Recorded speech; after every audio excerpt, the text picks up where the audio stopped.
I'd now like to talk about a feature called GDAP, or Granular Delegated Admin Privileges. Now, if you're not already familiar with the concept of what is called a CSP, let me talk about that. So a CSP is a cloud solutions provider, and Microsoft allows you to actually partner up with them to be what is known as a cloud solution provider. And that means you're a company that will help onboard other companies into the Microsoft 365 environment, making you essentially sort of like a parent tenant, if you will, to some child customer tenants.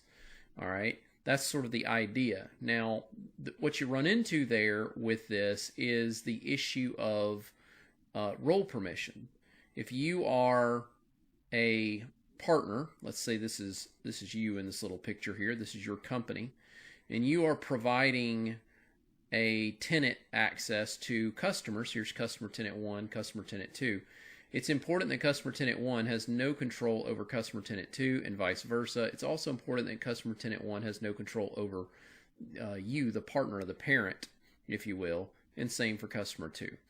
So Microsoft has a thing called Microsoft 365 Lighthouse that essentially will allow you to set up this GDAP relationship.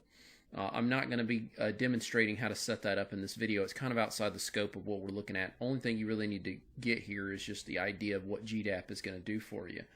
But with GDAP, what I can do is I can create groups, and I can assign those groups in a certain customer tenant.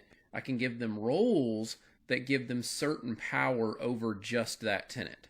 Okay, so I can have a group here, this MD365 group customer 1, I can give some admin privileges to this user account, and they're only going to have admin privileges in customer tenant 1, and they would only have Intune admin in this D365 admin rights.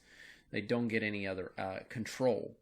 So the goal is to give certain privileges out to some people and make sure that those people don't have power in other environments. For example, if this user was supposed to be an admin over customer tenant 1 but not customer tenant 2, we can very easily do that with the help of this GDAP capability.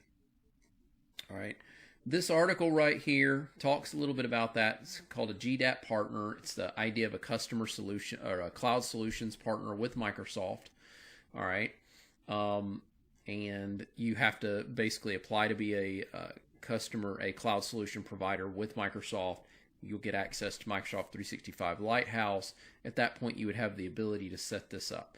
If you want to check this article out for yourself, all you got to do is do a quick Google or Bing search on GDAP Microsoft, and you'll find that same article that I just pulled up. And it can provide you with information if you ever did want to set this type of thing up. But again, we won't be setting that up here. The main thing is that you understand the concept of what GDAP is going to be used for in Microsoft 365.